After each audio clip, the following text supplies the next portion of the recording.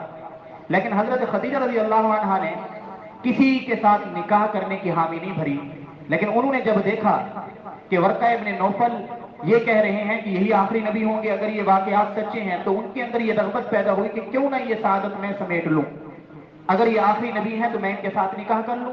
حضرت خدیجہ رضی اللہ عنہ، حضرت خدیجہ نے محض اس لیے کہ حضور علیہ الصلوۃ والسلام کی دیانت کو، صداقت کو، سچائی کو اور آپ علیہ الصلوۃ والسلام کے ساتھ اس سفر میں پیش آنے والے ان تمام واقعات کو سامنے رکھ کر اور نبوت کی تبشیر سن کر، بشارت سن کر جو کہ ورقہ ابن نوفل نے دی تھی، حضرت خدیجہ نے یہ فیصلہ کیا کہ میں ان کو نکاح کا پیغام بھیجتی ہوں۔ اسی ضمن میں یہ بات ذہن میں رکھیے، ابھی تک جتنے ہم نے واقعات پڑھے، ایسے واقعات جو کہ عجیب تھے، یعنی خلاف عقل تھے، خرق عادت تھے۔ آپ علیہ الصلوۃ والسلام کا سینے مبارک کا چاک ہونا ہم نے پڑھا کہ جب حضرت حلیمہ سعدیہ کے پاس تھے، آپ علیہ الصلوۃ والسلام جب حمل میں تھے، حضرت آمنہ فرماتی ہیں کہ میں نے کبھی کوئی دقت اور مشقت محسوس نہیں کی، بلکہ میں جب چلتی تھی تو میں غیب سے آواز سنتی تھی کہ آمنہ تمہیں مبارک ہو۔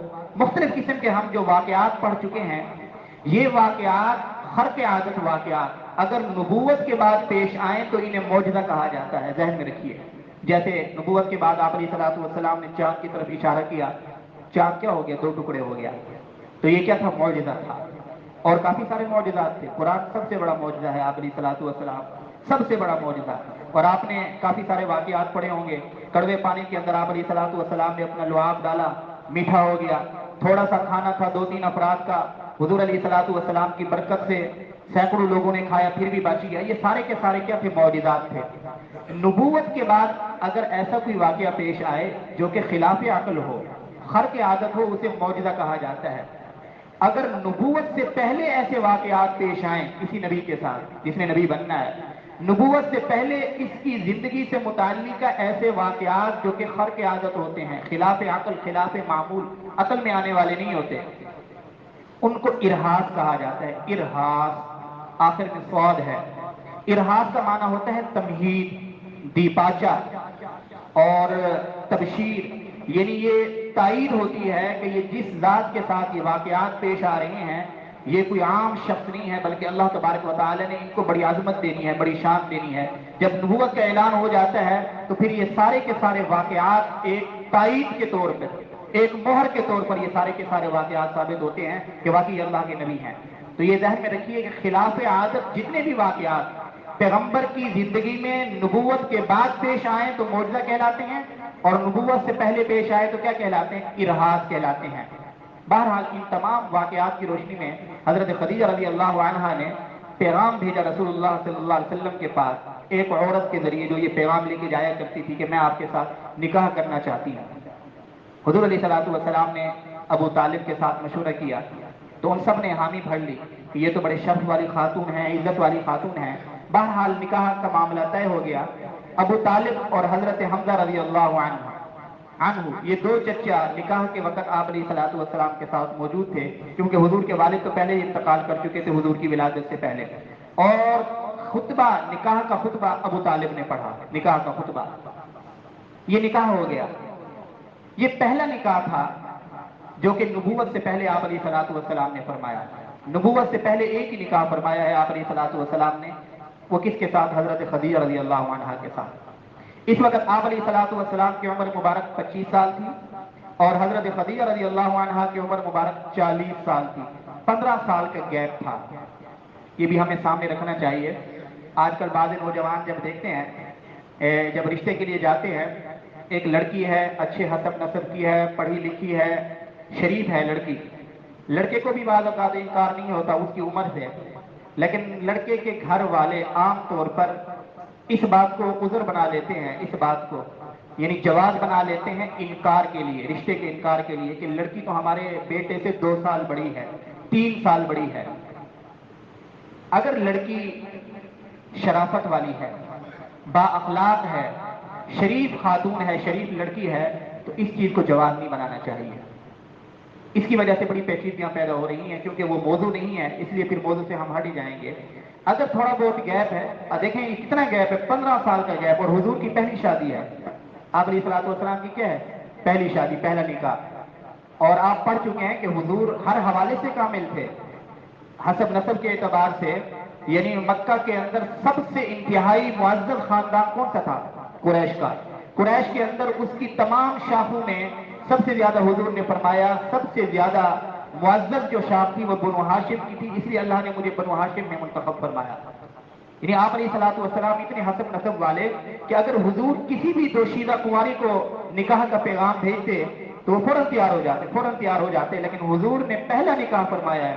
25 سال کی عمر میں، عین شباب میں، عین جوانی میں حضور نے نکاح کس کے ساتھ کیا؟ حضرت خدیجہ کے ساتھ، اور ان کی عمر کتنی ہے؟ 40 سال۔ تو کیا خیال ہے، یہ اتفاقی طور پہ تو نہیں ہو گیا؟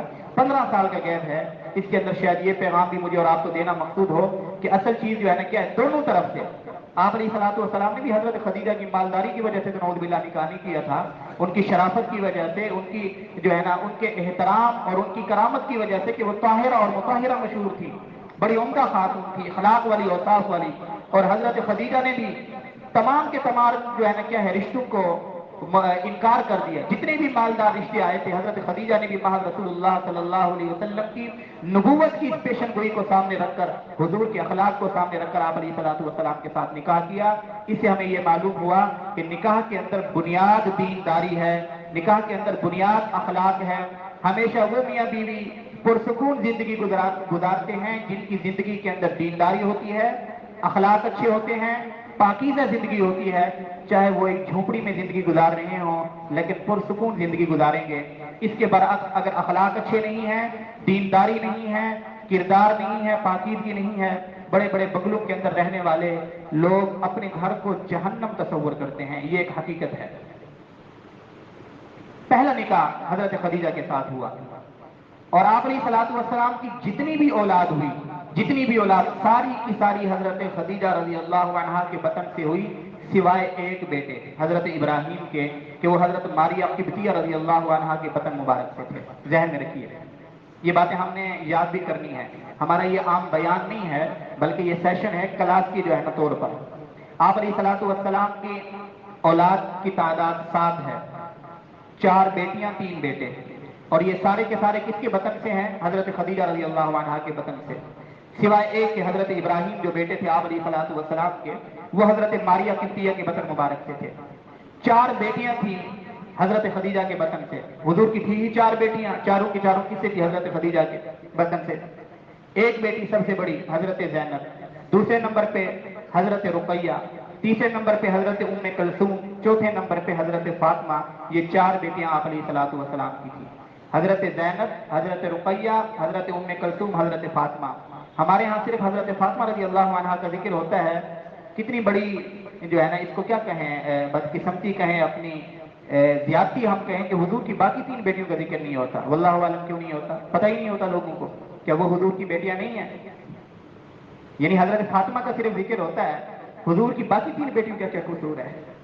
ان کا واللہ عالم کیوں نہیں اتنا ذکر کیا جاتا؟ لیکن ہماری کوشش میں تو الحمدللہ بچوں کو پہلے دن سے جب پڑھائے ہیں آپ علیہ الصلوۃ والسلام کے تمام اہل بیت، اپنے گھر میں بھی بچوں کو پڑھائے ہوئے ہیں، یہاں کلاس کے اندر بھی چھوٹے چھوٹے بچوں نے یاد کیے ہوئے ہیں کہ حضور کے بیٹے کتنے تھے، حضور کی بیٹیاں کتنی تھیں۔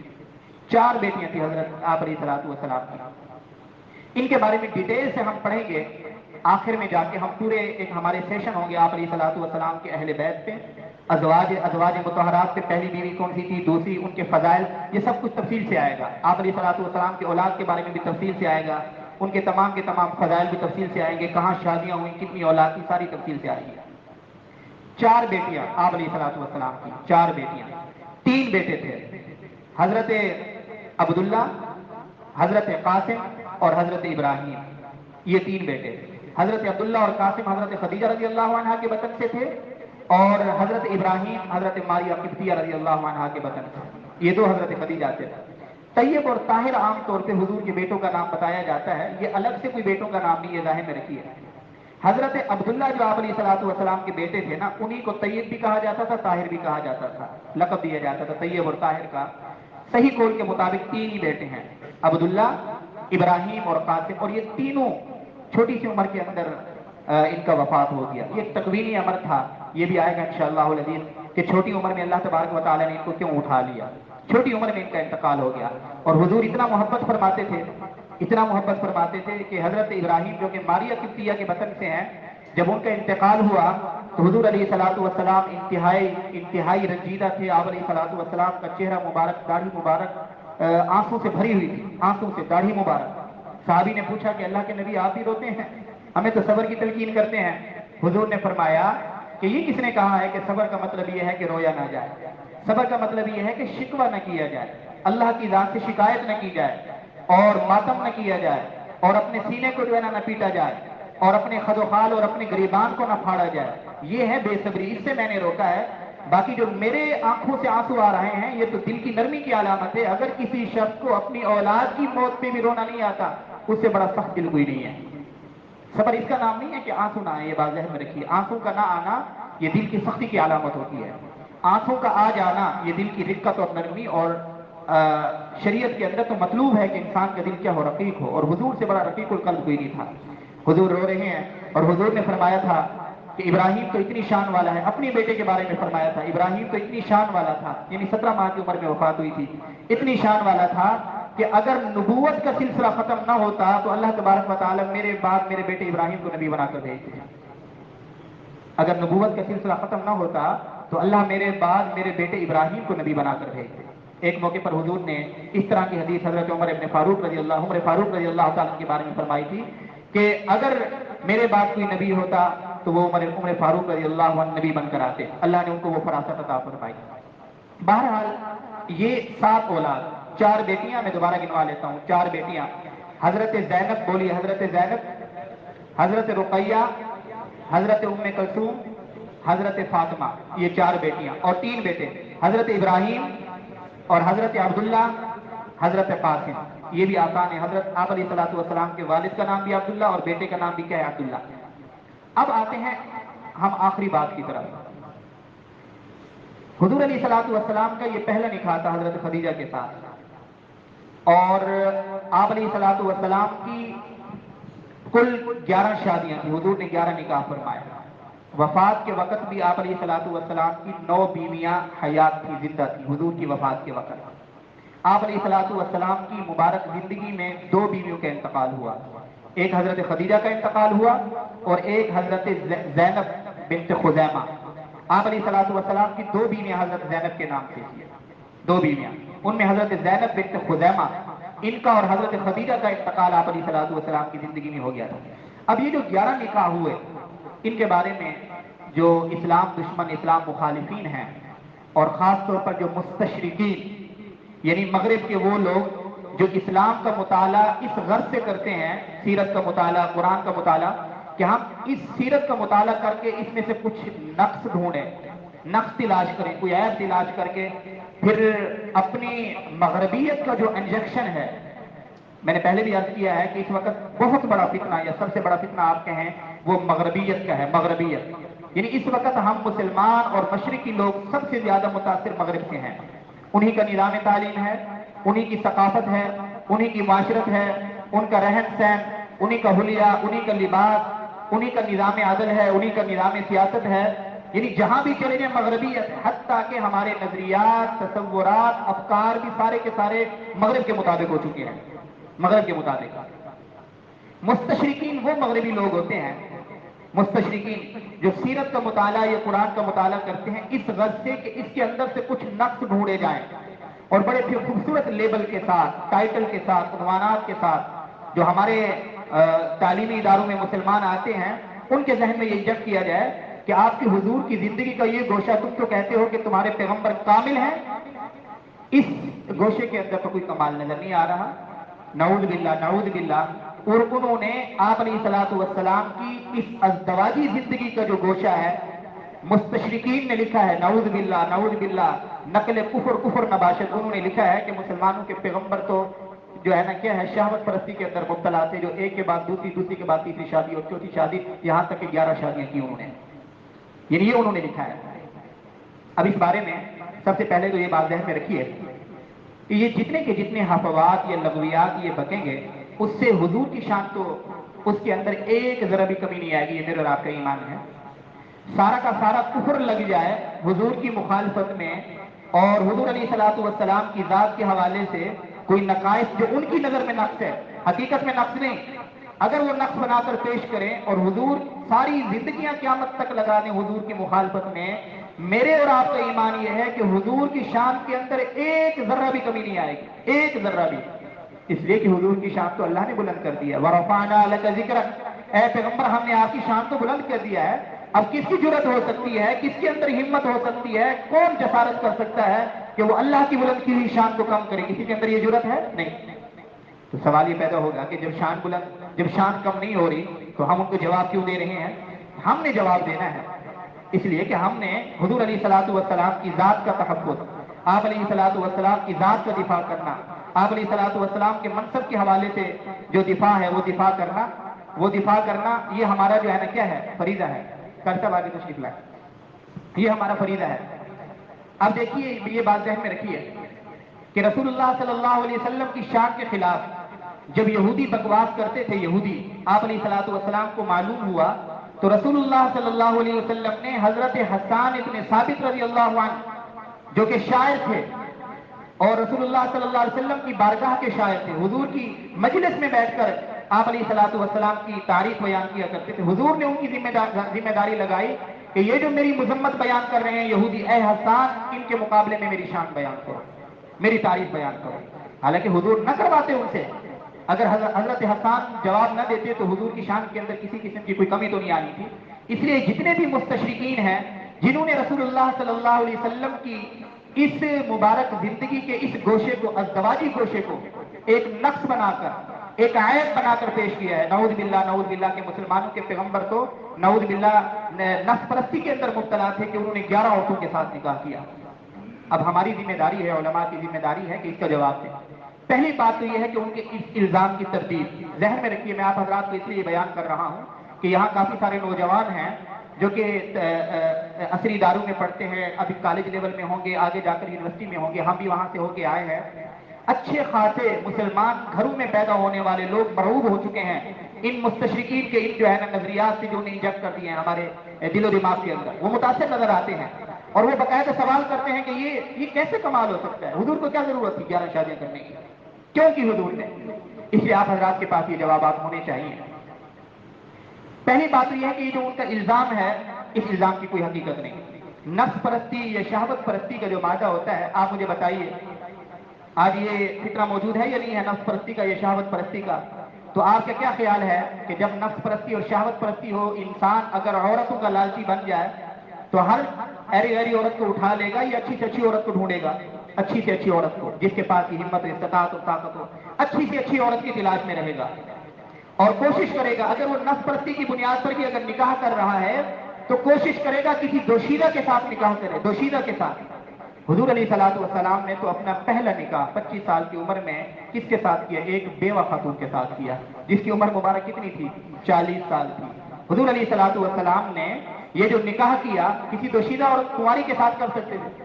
حضور نے تو جو 11 کی 11 بیویاں ہیں ان میں سے سوائے ایک بیوی حضرت عائشہ رضی اللہ عنہا کے ساری کی ساری بیویاں، ذہن میں رکھیے یہ یاد رکھ کے جائیے، یا تو وہ مطلقہ تھی، طلاق لے کر آئی تھی، یا وہ بیوہ تھی حضور علیہ الصلوۃ والسلام نے. اب مجھے بتائیے اب یہ الزام، اس کے تو الزام ہی اڑ گیا، ختم ہو گیا، کوئی حقیقت ہی نہیں ہے. نفس پرستی اور شہوت پرستی کا عنصر کہاں سے آ سکتا ہے؟ شبہ بھی نہیں ہو سکتا. یعنی یہ ان کو جواب دیا جا رہا ہے کہ اگر شہوت پرستی بنیاد ہوتی کہ تو کسی دوشیزہ کے ساتھ کرتے، کنواری کے ساتھ کرتے، خوبصورت عورت کے ساتھ کرتے. انہوں نے تو 40 سال کی خاتون کے ساتھ پہلا نکاح کیا ہے. اور پھر دیکھیے آپ علیہ الصلوۃ والسلام نے زندگی کے 25 سال یعنی 25 سال کی عمر میں پہلا نکاح کیا اور دوسرا نکاح جب کیا آپ علیہ السلام یعنی 50 سال کی عمر تک حضور نے دوسرا نکاح نہیں کیا. یہ زندگی کے 25 سال جو کہ گولڈن پیریڈ ہوتا ہے نوجوان کا، 25 سال کی عمر سے لے کر 50 سال کی عمر. عرب کے اندر تو ظاہر ہے 50 سال کی عمر کا بندہ بھی بڑا ماشاءاللہ اچھا خاصا جوان ہوتا ہے. 50 سال تک حضور نے صرف ایک بیوی کے ساتھ وقت گزارا ہے، حضرت خدیجہ کے ساتھ. یہ ذہن میں رکھیے 50 سال کی عمر تک حضور نے کوئی دوسرا نکاح نہیں کیا تھا. دوسرا نکاح جا کر حضرت خدیجہ رضی اللہ عنہا کی وفات کے بعد، حضرت خدیجہ کی وفات ہوئی 10 نبوی میں ہوئی. 40 سال کی عمر میں تو حضور کو نبوت ملی اور 10 نبوی میں آپ علیہ الصلوۃ والسلام کی عمر کتنی ہو چکی تھی؟ 50 سال. 10 نبوی میں جا کر ان کے انتقال کے بعد حضور علیہ الصلوۃ والسلام نے آگے 13 سالوں کے اندر جو کہ وہ تھے وہاں ہجرت کے سال بھی تھے اور 3 سال یہ مکہ کی زندگی کے اندر بھی بچے تھے، ان 13 سالوں کے اندر باقی سارے کے سارے نکاح کی حضور نے 25 سال جو کہ گولڈن پیریڈ ہوتا ہے، حضور نے صرف ایک بیوہ خاتون کے ساتھ گزارے ہیں، حضرت خدیجہ رضی اللہ عنہا کے ساتھ۔ اب اس کے اندر حکمتیں کیا تھیں، یہ بات ذہن میں رکھیے، اتنے نکاح کرنے کے اندر حکمتیں کیا تھیں؟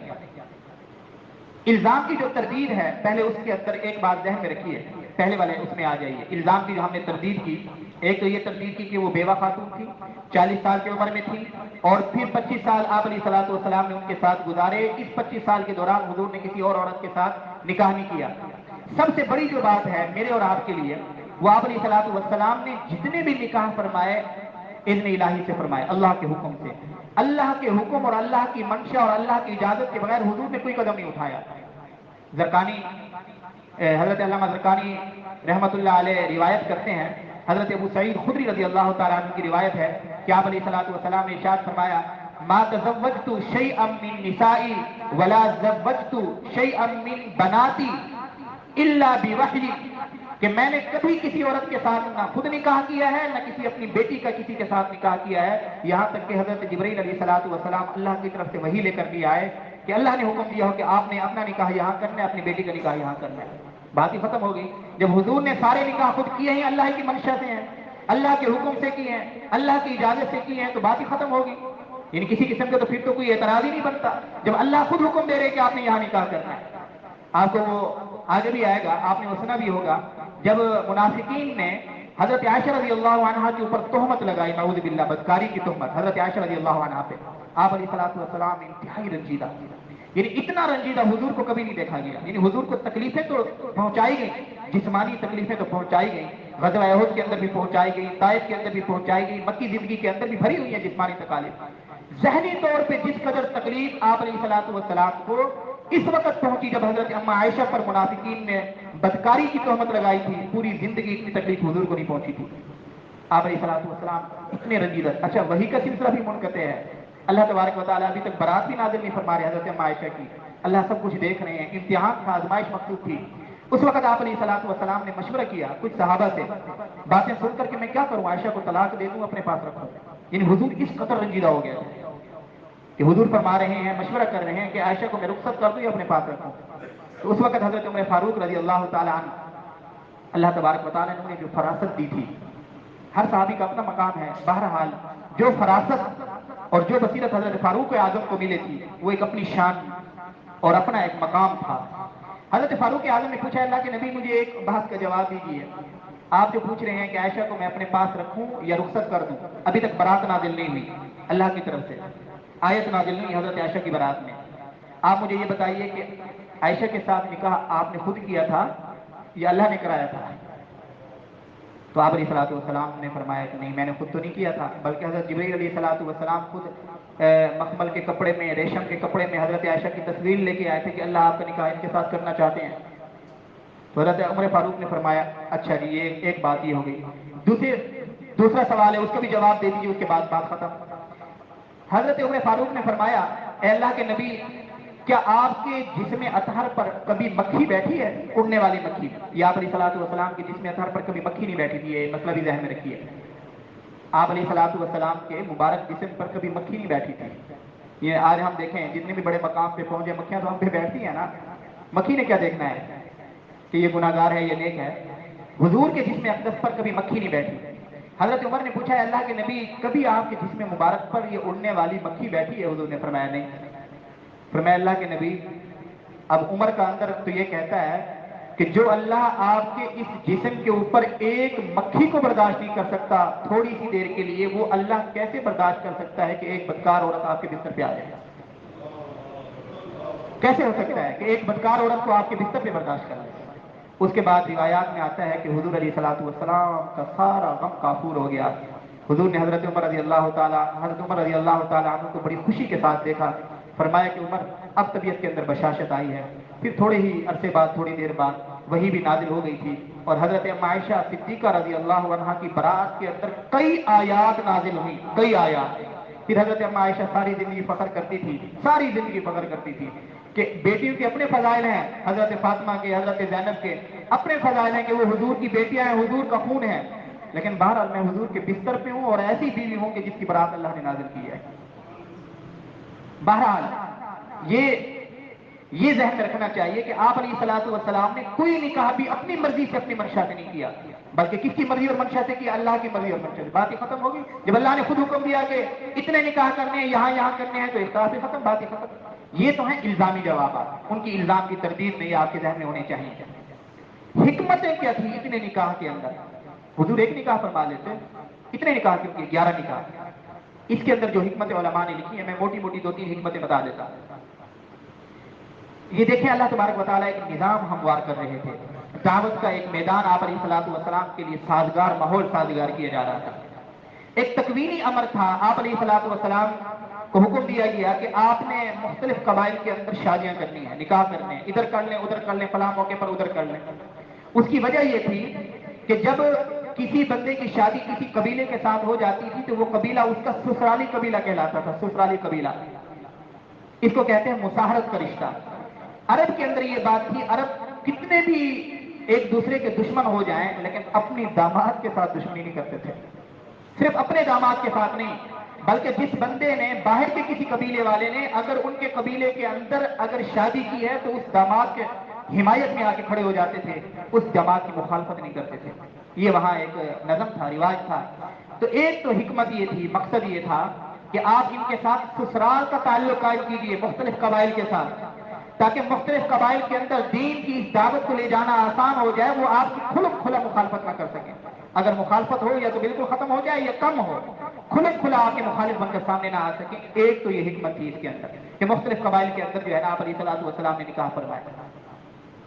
دوسرے نمبر پر مختلف قبائل کے اندر نکاح کرنے کا ایک مقصد یہ تھا کہ یہ جتنے قبائل آپ کے ساتھ مل جائیں گے، اب بیرون سے اگر کوئی بندہ، کوئی اگر دشمن آپ کے اوپر حملہ آور ہوگا تو جہاں جہاں حضور کی شادیاں ہو چکی ہوں گی وہ قبیلے کم از کم ان کا ساتھ نہیں دیں گے، اگرچہ مسلمان نہیں ہوں گے وہ قبیلے اگر آپ کا ساتھ نہیں دیں گے تو کم از کم ان کے بھی جو ہے نا کیا ہے فریق نہیں بنیں گے، رفیق نہیں بنیں گے، آپ کے ساتھ دشمنی مول نہیں لیں گے۔ ایک مقصد یہ تھا۔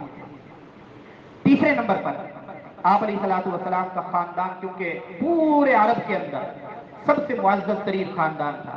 وہ حدیث آپ پہلے پڑھ چکے ہیں کہ آپ علیہ الصلوۃ والسلام نے فرمایا، حضور نے پہلے عرب کو منتخب فرمایا میرے لیے، پھر عرب کے اندر فلاں قبیلے کو، پھر فلاں قبیلے کو، پھر قریش کو، پھر قریش کی جو شاخ ہے بنو ہاشم کو، اس میں سے پھر مجھے منتخب فرمایا۔ یعنی مجھ سے زیادہ کوئی اور چنیدہ نہیں ہو سکتا تھا۔ میرے لیے جتنے رشتے اور جتنے قبائل منتخب کیے گئے ان قبائل کا مثل اور کوئی نہیں۔ آپ علیہ الصلوۃ والسلام نے مختلف قبائل کے اندر شادی کر کے نکاح کر کے یہ پیغام دیا کہ اگر عورت آپ کو اچھی مل جائے، بھلے سے آپ کے خاندان کی نہ ہو، کسی دوسرے قبیلے کی ہے، دوسری برادری کی ہے اور کسی دوسرے خاندان سے تعلق رکھتی ہے، لیکن عورت شرف والی ہے، کردار والی ہے، با اخلاق ہے، شریف عورت ہے، تو اس کو اس کے ساتھ نکاح کر لینا چاہیے۔ اس بات کو بنیاد نہیں بنانا چاہیے کہ میں اپنے خاندان سے باہر تو شادی کرتا ہی نہیں ہوں، میں اپنی فیملی سے باہر تو شادی کرتا نہیں ہوں۔ ایک یہ پیغام دینا مقصود تھا۔ سب سے بڑی حکمت جو علماء نے لکھی ہے وہ یہ تھی کہ آپ علیہ الصلوۃ والسلام کی ساری زندگی میری اور آپ کے لیے اسوہ ہے، میرے اور آپ کے لیے ساری زندگی، مکمل زندگی حضور کی اسوہ ہے۔ ہم نے حضور کے دنوں کی بھی پیروی کرنی ہے کہ حضور کے دن کس طرح گزارے، حضور کی راتیں کس طرح تھی ان کی بھی پابندی کرنی ہے۔ ایک جو مسلمان ہے اس نے آپ علیہ الصلوۃ والسلام کی مکمل پیروی کرنی ہے، دن کی زندگی کی بھی، رات کی زندگی کی بھی۔ اب ظاہر ہے دن کی جو معمولات تھے وہ تو صحابہ کے سامنے تھے، مردوں کے سامنے تھے، اور حضور خود وضاحت بھی فرما دیا کرتے تھے، سوال کے جواب بھی دے دیا کرتے تھے۔ لوگ دیکھ بھی رہے تھے کہ حضور کے معمولات کیا ہیں، حضور کے اخلاق کیا ہے، دشمنوں سے کیسے پیش آتے ہیں، پڑوسی کا کیا تعلق ہے، جو وفود آ رہے ہیں ان کا کیسے اکرام کر رہے ہیں، حضور علیہ الصلوۃ والسلام کی صداقت کو، دیانت کو، تمام اخلاق سامنے تھے۔ اب جو رات کی زندگی ہے، خاص طور پر میاں بیوی کی زندگی، ظاہر ہے یہ بھی کوئی کھلی چھوٹ تو نہیں دی گئی کہ جیسے گزاریں، بلکہ رات کی زندگی اور پھر گھر کے اندر صرف رات کی زندگی نہیں بلکہ میاں بیوی کا آپس میں رہن سہن، تعلق، اور اس کے اندر پھر ایک حصہ ہے ازدواجی زندگی کے حقوق جو رات کو ہوتے ہیں۔ اب یہ سارے کے سارے حضور نے مردوں کو تو بیان کر دیے، اب ظاہر ہے عورتوں کو بھی ضرورت تھی کہ حضور علیہ الصلوۃ والسلام کی زندگی کیسی تھی۔ تو حضور علیہ الصلوۃ والسلام نے جو 11 نکاح کیے ہیں مختلف قبائل سے، جو 11 نکاح کیے ہیں ان کے اندر ایک بنیادی مقصد یہ بھی تھا کہ میری جو بیویاں ہوں گی وہ معلمات بن جائیں گی، ٹیچرز بن جائیں گی، مسلمانوں کی جو خواتین آ کر اپنی گھریلو زندگی سے متعلق سنت پوچھیں گی کہ حضور تمہارے ساتھ کیسے پیش آتے ہیں، حضور کی ازدواجی زندگی کیسی ہے، حضور حق زوجیت کیسے ادا کرتے ہیں، حضور علیہ الصلوۃ والسلام کا نان نفقہ کیسے تھا، بچوں کے ساتھ کیسے پیش آتے تھے۔ ظاہر ہے صحابہ تو پھر حضور کے گھر میں نہیں ہوتے تھے،